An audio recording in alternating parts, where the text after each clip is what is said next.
ओशो कहते हैं, अब ऐसा व्यक्ति जिसका आज्ञा चक्र पूरी तरह जाग गया हो, जैसे ही किसी चीज का संकल्प करता है वह घटित हो जाता है। वह मन के विचारों से कह दे रुको तो सोच की धार बंद हो जाती है। वह श्वास को आदेश दे कि थम जाओ तो श्वास एक कदम आगे नहीं बढ़ेगी। विशुद्धि चक्र के बाद जो चक्र आता है, जो दोनों भौहों के बीच स्थित है, उसे आज्ञा चक्र कहते हैं। यह छठा केंद्र अत्यंत प्रमुख है। इसी के माध्यम से मनुष्य अपने व्यक्तित्व को रूपांतरित कर सकता है या भीतर गहरी परिवर्तनीय शक्तियों को सक्रिय कर सकता है। लेकिन हमारे आज्ञा चक्र लगभग निर्बल है। हम अपने आप को कोई आदेश ही नहीं दे पाते। यदि कोई व्यक्ति रात में तय करे कि सुबह 4 बजे उठूंगा, तो 4 बजे का समय आते ही वही व्यक्ति खुद से कहने लगता है, आज तो रहने दो, बहुत सर्दी है, कल उठेंगे। फिर सुबह उठकर पछताता है, मैंने तो निश्चय किया था। फिर वह एक नई प्रतिज्ञा लेता है कि अब भूल नहीं होगी, मगर अगले दिन वही दोहराता है। 4 बजे फिर अपने को समझाता है, नहीं आज नहीं, कल से निश्चित, और अगले दिन फिर वही पश्चाताप। यह सिलसिला चलता रहता है। ऐसा क्यों होता है? कारण केवल एक है, हमारे भीतर जो संकल्प शक्ति का केंद्र है, वह आज्ञा चक्र, वह अत्यंत कमजोर है। कल मैंने कहा था कि ध्यान करते समय अपनी चेतना को दोनों आंखों के बीच केंद्रित करना चाहिए। जब ध्यान इस स्थान पर टिकता है, तब आप जो भी संकल्प लेते हैं वह भीतर बहुत गहराई तक उतर जाता है। यदि ध्यान इस केंद्र में स्थित हो तो आप अपने निश्चय को पूरी शक्ति से निभाने में सक्षम होने लगते हैं। आपने यह भी अवश्य महसूस किया होगा कि जब भी कोई आपको निर्णय लेना हो, किसी कठिन चुनाव के क्षण में सबसे अधिक तनाव इसी स्थान दोनों आंखों के मध्य में महसूस होता है, क्योंकि संकल्प इसी स्थान पर बनते हैं, निर्णय यही होते हैं। और जिस व्यक्ति ने इस चक्र को दक्ष बना लिया, उसके लिए अपने संकल्पों को पूरा करना सहज हो जाता है। वह जो भीतर तय करता है वह पूरा होने लगता है। उसके जीवन में वास्तविक परिवर्तन इसी बिंदु से आरंभ होते हैं। वह अत्यंत आश्चर्यजनक तथ्य है कि व्यक्तित्व को बदलने में मुख्य भूमिका परिश्रम की नहीं, संकल्प की होती है। संकल्प ही परिवर्तन का मूल सूत्र है, और दृढ़ संकल्प शरीर के किसी अन्य स्थान पर नहीं, केवल आज्ञा चक्र में ही लिया जाता है। इसलिए अधिकांश ध्यान विधियां इसी चक्र के आसपास घूमती हैं, क्योंकि ध्यान को अंतर्मन से उतरने का प्रवेश द्वार यही है। यदि आप अफ्रीका के मूल निवासियों से पूछें या ऑस्ट्रेलिया के बुशमैन से या अमेजन के आदिवासियों से, तो आप चकित रह जाएंगे। जब पहली बार उन्हें पता चला कि दुनिया के अन्य मनुष्य सिर से सोचते हैं तो वे हंस पड़े। वे बोले, सिर से कैसे सोच सकते हो, हम तो पेट से सोचते हैं। आदिवासी सचमुच पेट से सोचते हैं। वही नाभि केंद्र जिसे मैंने भय का चक्र कहा, वही उनका सोचने का स्थान है। वे अभी मानसिक रूप से पशुओं से अधिक विकसित नहीं हुए हैं। हजारों वर्षों तक मानव जाति के करोड़ों लोग यही मानते रहे कि सोचने की प्रक्रिया पेट में होती है, बुद्धि में नहीं। हमारी सभ्यता में भी सिर से सोचने वाले लोग बहुत कम हैं। जो लोग बिना सोचे विश्वास करने चले जाते हैं, वे पेट से ही सोचते हैं, उन्हें बुद्धि की आवश्यकता नहीं पड़ती। इसलिए जो केवल विश्वास में जीते हैं, उनके ऊपरी चक्र कभी विकसित नहीं होते, केवल निचले केंद्र ही सक्रिय रह जाते हैं। इसी वजह से मैं लगातार कहता हूँ, किसी पर आंख मूंद कर श्रद्धा मत करो, किसी पर अंधविश्वास मत करो, क्योंकि जब तक व्यक्ति खुद सोचना प्रारंभ नहीं करता, उसके उच्च चक्र सक्रिय नहीं हो सकते। जब यह चक्र सक्रिय नहीं होते तो व्यक्ति लगभग हवा में उड़ते पत्ते जैसा हो जाता है, दिशाहीन, संकल्पहीन। उसके भीतर अपनी कोई शक्ति, कोई स्थिति, कोई ठोस निर्णय क्षमता नहीं बचती। वह केवल दूसरों की आज्ञाओं का अनुकरण करता रहता है। दुनिया के नेता इंसान को जितना नुकसान पहुंचाते हैं, उतना शायद कोई और नहीं, क्योंकि नेता आदेश देते हैं और कहते हैं तुम्हारा काम केवल पालन करना है, गुरु भी निर्देश देते हैं और कहते हैं तुम्हें मानना ही है। इस प्रकार आपका अपना आज्ञा चक्र कभी विकसित नहीं हो पाता। दुनिया में मनुष्य जाति जितनी असहाय, दब्बू और शक्तिहीन दिखाई देती है, उसका मूल कारण यह है कि हम लगातार लोगों पर आदेश थोपते हैं और उनकी अपनी आज्ञा देने की क्षमता को विकसित ही नहीं होने देते। बहुत छोटे बच्चे से ही हम कहना शुरू कर देते हैं यह करो यह मत करो, लेकिन यह नहीं सोचते उसकी अपनी निर्णय शक्ति, अपनी सोचने की क्षमता और निर्णय लेने की योग्यता कैसे विकसित होगी। परिणाम यह होता है कि बच्चे का आज्ञा चक्र कभी खिल ही नहीं पाता, वह दबा रह जाता है और यदि यह चक्र विकसित ना हो तो मनुष्य का पूरा व्यक्तित्व ही अधूरा और अपूर्ण रह जाता है। हम बच्चों को समझाते रहते हैं ऐसे बनो वैसे बनो, लेकिन यह भूल जाते हैं कि वे वैसे कभी बन नहीं पाएंगे। वे बन सकते हैं लेकिन तब जब उन केंद्रों पर ध्यान दिया जाए जिनसे व्यक्तित्व का निर्माण होता है।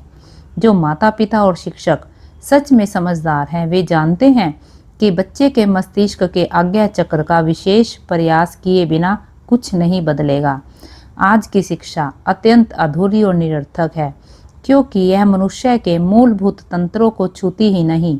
यदि हम बच्चों के विश्वविद्यालय की उम्र तक पहुंचने से पहले उनके आज्ञा चक्र और उनकी संकल्प शक्ति को विकसित कर दे तो दुनिया पूरी तरह बदल जाएगी। एक नई पृथ्वी जन्म ले सकती है ऐसे मनुष्यों के साथ जिनमें बल हो, साहस हो, जो सोचते हैं उसे पूरा कर सके, जिनमें हिम्मत हो, दृढ़ निश्चय हो और जो अपने निर्णय पर टिक सके। लेकिन यह इसलिए नहीं हो पाता क्योंकि वह चक्र जिससे यह सभी गुण जन्म लेते हैं वह भीतर सोया रह जाता है। यूनान में गुरजियफ नाम का एक विलक्षण व्यक्ति था जिसकी कुछ वर्ष पहले मृत्यु हुई। वह अपने शिष्यों से एक अद्वितीय अभ्यास करवाता था जिसे वह स्टॉप एक्सरसाइज कहता था।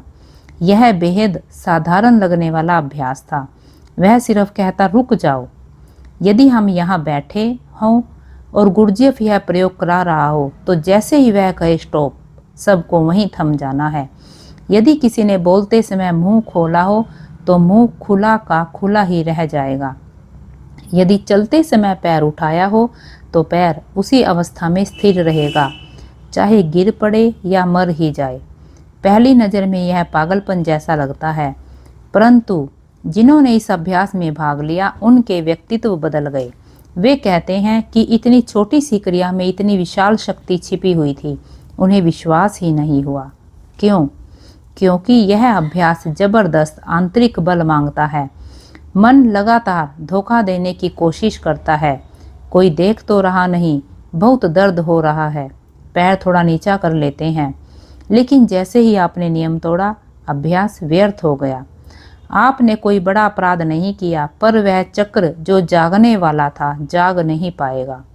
लेकिन यदि आपने साहस रखा, जैसे खड़े थे वैसे ही खड़े रहे, आँख खुली थी तो खुली ही रही, हाथ ऊपर था तो वहीं रुका, पैर उठा था तो उठा ही रहा, कमर झुकी थी तो झुकी ही रही। दर्द होगा, बहुत तकलीफ होगी, पर आप हिलेंगे नहीं। तो उस क्षण आप स्वयं को आज्ञा दे रहे होते हैं और आपकी संकल्प शक्ति मजबूत होने लगती है। एक बार गुरजियफ रूस के तिफलिस नामक गांव में 30 शिष्यों के साथ ठहरे। उन्होंने कहा था कि 30 दिन तक केवल स्टॉप एक्सरसाइज का अभ्यास करना है, कुछ और नहीं। जब भी मैं कहूँ स्टॉप, जहाँ जैसे हो वहीं जम जाना, चाहे कोई स्नान कर रहा हो, खाने में व्यस्त हो या चल रहा हो, बस मूर्ति की तरह रुक जाना। उनके तंबुओं के पास एक नहर थी सूखी, कभी कभी उसमें पानी छोड़ा जाता था। एक सुबह सब लोग घूम रहे थे, 3 शिष्य उसी सूखी नदी को पार कर रहे थे। तभी गुरजियफ ने तंबू के भीतर से चिल्लाया स्टॉप, और सभी वहीं जम गए। वह तीनों भी अचानक किसी ने नहर में पानी छोड़ दिया। तेज धारा बहती हुई आई। गुरजियफ को खबर नहीं वह तंबू में था। तीनों के कमर तक पानी भर गया, फिर गले तक आ गया। जब पानी नाक तक पहुंचा, एक शिष्य सहन ना कर पाया, वह कूद कर बाहर आ गया। उसने सोचा उन्हें क्या पता वह तंबू में बैठे हैं, हमारी जान पर आ बनी है। वह भाग गया। उसे पता भी नहीं था कि वह क्या मौका चूक गया। यह वही क्षण था जब पूरा शरीर चिल्ला रहा था भागो, और उस क्षण केवल संकल्प कह सकता था नहीं, टिके रहो। यही वह झटका था जो आज्ञा चक्र को जगा सकता था, पर वह खो गया। अब 2 बचे। पानी मुंह तक भर आया। तभी दूसरा भी डर गया और छलांग लगाकर बाहर आ गया, लेकिन तीसरा वहीं खड़ा रहा। उसे भी भय दिखाई दे रहा था। अब वह अंधा नहीं था, वह भयानक जोखिम था। मौत बराबर खड़ी थी। पानी सिर से ऊपर बह गया, पर उसने संकल्प नहीं छोड़ा। उसने कहा जो ठाना है वही रहेगा। गुरुजी पागलों की तरह दौड़ा, पानी में कूदा और उसे बाहर निकाला। वह अभ्यास जानबूझकर इसी स्थिति के लिए बनाया गया था। गुरजीएफ ने कहा, तुम्हें एक दुर्लभ अवसर मिला, तुम्हारे 2 साथी चूक गए। इस एक क्षण में मृत्यु सामने होने के बावजूद तुम्हारा संकल्प नहीं टूटा और तुम्हारा आज्ञा चक्र जग गया। अब तुम वही व्यक्ति नहीं रहे, तुम दूसरे हो गए। अब ऐसा व्यक्ति जिसका आज्ञा चक्र पूरी तरह जाग गया हो, जैसे ही किसी चीज का संकल्प करता है वह घटित हो जाता है। वह मन के विचारों से कह दे रुको, तो सोच की धार बंद हो जाती है। वह श्वास को आदेश दे कि थम जाओ, तो श्वास एक कदम आगे नहीं बढ़ेगी। वह कह दे कि मैं इसी क्षण मर रहा हूँ, तो आप पाएंगे वह सचमुच मर जाएगा। ऐसा व्यक्ति अपने लिए जो भी चाहता है वही उसके जीवन में घटित होने लगता है। दक्षिण भारत में एक महान संगीतज्ञ का जन्मदिन मनाया जा रहा था। लगभग 300 वर्ष पुरानी घटना है। बड़े बड़े राजा, मित्र और हजारों शिष्य भेंट लिए खड़े थे। उन्हीं में एक बेहद गरीब फकीर भी शिष्य था, जो सड़कों पर तंबूरा बजाकर भीख मांगता था। उसके पास देने के लिए कुछ भी नहीं था। आधी रात बीत गई, सब लोग भेंट देकर लौट चुके। तब वह फकीर गुरु के द्वार पर पहुंचा और द्वारपालों से बोला, मुझे भीतर जाने दो, मैं भी भेंट देना चाहता हूँ। द्वारपाल ने उसे ऊपर से नीचे तक देखा, फटे कपड़े, हाथ खाली। उसने कहा, तेरे पास है क्या? फकीर बोला, मैं हूँ। द्वारपाल ने सोचा पागल लगता है और उसे भीतर जाने दिया। अंदर हॉल भेंटों से भरा था। करोड़ों की भेंट शिष्य दिए जा रहे थे। फकीर गुरु के चरणों में सिर रख कर बोला, मैं भी भेंट देने आया हूँ, क्या आप स्वीकार करेंगे? गुरु ने भी देखा, हाथ खाली। बोले, भेंट तो कुछ दिख नहीं रही। फकीर हाथ जोड़कर खड़ा हुआ और बोला, हे परमात्मा, मेरे पास देने को कुछ नहीं, मेरी आयु मेरे गुरु को मिल जाए। यह कहते ही उसकी श्वास थम गई। वह वहीं गिर पड़ा मृत। अब सोचिए उस व्यक्ति के भीतर कैसी शक्ति रही होगी। आपने भी कई बार किसी प्रियजन से कहा होगा, मेरी उम्र तुम्हें लग जाए, पर वह नहीं घटा, क्योंकि शब्द में आज्ञा का बल नहीं होता। जब आज्ञा चक्र जाग जाता है तब ऐसी बात भूल कर भी नहीं कहनी चाहिए, क्योंकि तब आपकी बात सच हो सकती है, क्योंकि संकल्प की ऊर्जा आदेश को वास्तविकता दे देती है। इसलिए कहा जाता है कि संत किसी के लिए बुरी बात नहीं कहते, क्योंकि उनके शब्दों में खतरा होता है। उनकी शक्ति वास्तविक असर डाल सकती है। हम कहते रहते हैं कि मन शांत नहीं होता, ध्यान करते हैं, जप करते हैं, मंत्र पढ़ते हैं, पर मन वहीं का वहीं रहता है, रहेगा ही, क्योंकि आपको यह पता ही नहीं कि मन को कहा जा सकता है रुक जाओ, और कि वह रुक भी सकता है। लेकिन रुक जाओ कहने में शक्ति चाहिए, आज्ञा चाहिए। जीसस का एक प्रसंग है। वे 2 साथियों के साथ एक नाव में थे। तेज तूफान उठा। जीसस कोने में सो रहे थे। साथी उन्हें हिलाते हैं, नाव डूबने को है और आप सो रहे हैं। जीसस बोले, मैं थका हूँ, थोड़ी देर सो लेने दो, खतरा है तो तुम संभालो। लेकिन जब नाव बिल्कुल डूबने लगी, मित्र फिर आए। अब उन्हें क्रोध भी था। हम मर रहे हैं और यह व्यक्ति सो रहा है। जीसस उठे। उन्होंने कहा, झील से कहो शांत हो जा। मित्र बोले, पागलपन है, झील किसी की सुनती है? जीसस बोले, यदि तुम्हारे भीतर की झील तुम्हारी सुनती है तो बाहर की झील भी मान सकती है। कहानी कहती है, जीसस झील के पास गए और बोले, ठहर जा, शांत हो जा, और झील शांत हो गई। बाहर शांत हुई या नहीं, यह बहस का विषय नहीं, पर भीतर की झील वह अवश्य शांत होती है। यदि आज्ञा में बल हो, अंदर एक तूफान है और हम उस पर नियंत्रण करने में असमर्थ हैं। हम इधर उधर भागते हैं, रोते हैं, प्रार्थना करते हैं, मंत्रों का सहारा लेते हैं, पर कुछ नहीं होता, क्योंकि परिवर्तन केवल एक ही चक्र से प्रवेश करता है, संकल्प के केंद्र से। वही जागा नहीं है तो बाकी सब व्यर्थ है। चक्रों के मामले में तो और भी अद्भुत बात होती है। आप जिस चक्र पर ध्यान देंगे वही सक्रिय होना शुरू हो जाता है। ध्यान ही चक्रों का ईंधन है, उसी से ऊर्जा मिलती है। जैसे गाड़ी में पेट्रोल डाले तो गाड़ी चल पड़ती है, वैसे ही चक्र ध्यान से ऊर्जा प्राप्त करते हैं। उन्हें सक्रिय करने के लिए ध्यान की ऊर्जा चाहिए। चेतना के क्षेत्र में ध्यान ही एकमात्र खाद, एकमात्र शक्ति है। इसलिए मैं कौन हूँ कि तीव्र स्मृति करते हुए ध्यान का केंद्र आज्ञा चक्र पर रखना आवश्यक है, और आप स्वयं अनुभव करेंगे। 15 मिनट के प्रयोग के बाद सिर पर हाथ रखें तो पाएंगे कि एक छोटा सा हिस्सा गर्म हो गया है, जबकि बाकी सिर सामान्य है। जब भीतर कुछ चलता है, उसकी गर्मी बाहर तक महसूस होती है। जिन लोगों को चक्रों का अनुभव है, वे आपके शरीर पर हाथ रखकर बता सकते हैं कौन सा चक्र सक्रिय है। रामकृष्ण परमहंस को तो यह आदत सी थी। जब विवेकानंद पहली बार उनसे मिले, रामकृष्ण उन्हें साथ लगे कमरे में ले गए, दरवाजा बंद किया और बोले, कमीज उतारो। विवेकानंद घबरा गए। यह क्या बात हुई? अगर वह लड़की होते तो बड़ी परेशानी हो जाती। लेकिन रामकृष्ण ने जोर देते हुए कहा, पहले कमीज उतारो। विवेकानंद ने कमीज उतारी। रामकृष्ण ने उनकी छाती पर हाथ रखकर कहा, ठीक है, हो जाएगा। बाद में विवेकानंद उनसे पूछते रहे, क्या हो जाएगा?